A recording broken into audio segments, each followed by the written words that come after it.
So we finally got to see the state of mind of one's being when the people of Void takes over them, make them one of their never-ending puppets of this 1,000 Katawara army, and we get to see it through the mind of Shakugan. In a way, it's her own personal hell that she's in. And her personal hell is just existing, a world where she was not given a chance to be free to travel around with Shinsuke, Tama, and Jinka. She grew up remaining with her father inside that village, going every day to the mountain, back through the village, to the shack, so on and so forth every day. Everyone's ridiculing her, throwing rocks at her. Even the father just wants nothing to do with her. Just get the materials and go. And that is it. But imagine the pettiness of these people.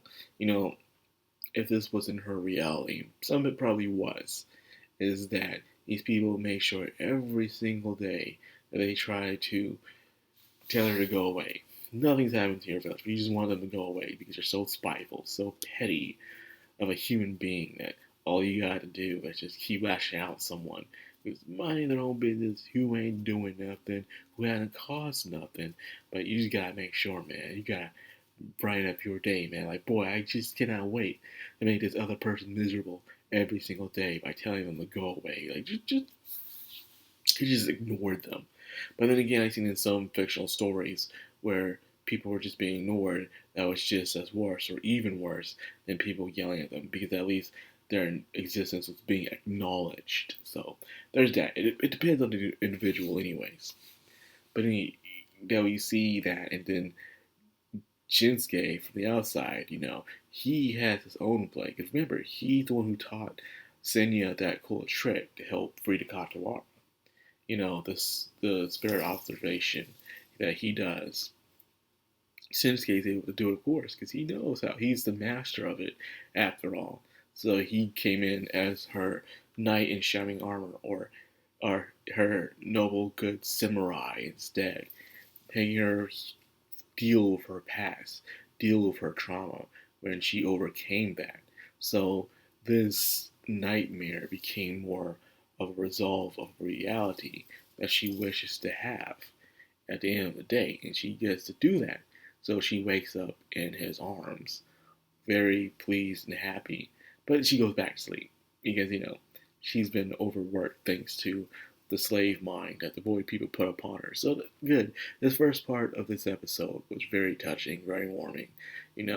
Seeing those three unite and then seeing them in tears a lot, because it's been years. It's been years since these people have been like really together, and feel like there's been no hope whatsoever of what they need to do. Ever since that day when she turned into a boulder and they weren't sure she was going to come back, then it incident happened with Jinka. It just felt like there was no hope to bring people back and return them to how they were before. So just to see one sliver of hope finally coming back to them, of course they would break down and start crying, because why not? So props to them. Props to them. Good job. And meanwhile, we have, on the other hand, we have Tsukiko. Tsukiko slapping Senya for once again leaving her behind, but this time she mastered her item. She mastered her cursed item. So what she does is she sucks out the energy from the Katawara spirits, and she re-releases it as a life force that can spread across the land. Now remember, what happened before is that the entire life force of the land was dead. Everything on the land was just gone away. No life, just rubble and rock. But thanks to that gourd of hers and her giving life back to the land. So this is the turning point. This is definitely the turning point of the war right now. Everything's going the way. Even Mudo shows up and helping her out, and he's absorbing the lightning while he's attacking them. She goes in and drains their life energy and returns back to the land, making sure that they're safe. And Hanatora is just beating them up a bit, subduing them, and bringing them as well to Shinsuke so he can do his little technique on them. And by the way, which Tama pointed out, yes, Jinka made a deal with Hanatora.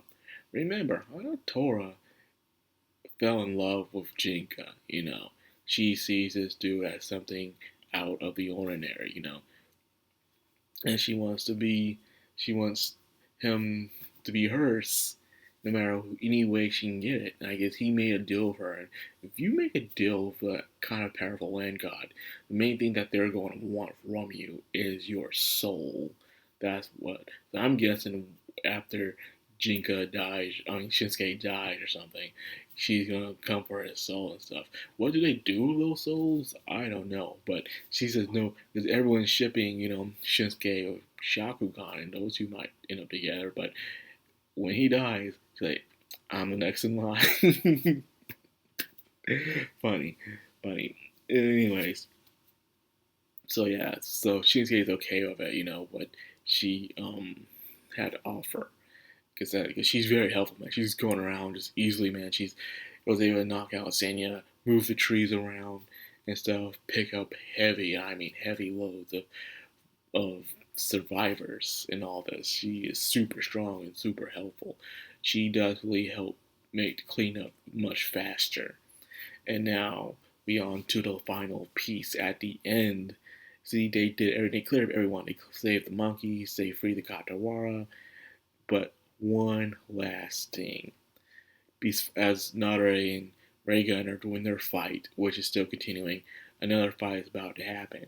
And that is between the Cloud Katawara, Ben Bansho, and versus Mudo, the next dragon in line to be all powerful. Will he be able to exceed the heights of Senya's father? We'll have to wait and see. But yeah, they really did a good intro of him gathering so much energy, covering the entire sky, and coming down with his little super form at the end of the day. Like, yeah, man, this is some final boss music right here. So this is in a way the final obstacle that they have to go through. But then again, he's so powerful that they're wondering, are they really in control of this thing, or they're just going away along with it because like this is entertaining, and that is it. And remember, I've read a lot of Japanese fiction, and when you have this situation going on, a lot of powerful creatures, like really powerful creatures, they'll do very odd things just because they're bored and they want to be amused by certain things. Like, I remember Madoka Box, the strongest characters in there, they would really allow themselves to get captured or get killed to see whether or not this would be the thing to take them away or seal them away forever. And then they'll just break out easily, like, well, that was interesting, but it can use some work, is what they would say and stuff. Like, okay. But yeah, that's usually how it's in the mind for powerful beings that live for a long time. They don't mind just playing along with a bad guy's evil scheme. They just, like, let's just see where this takes us, This might be the power of fate itself.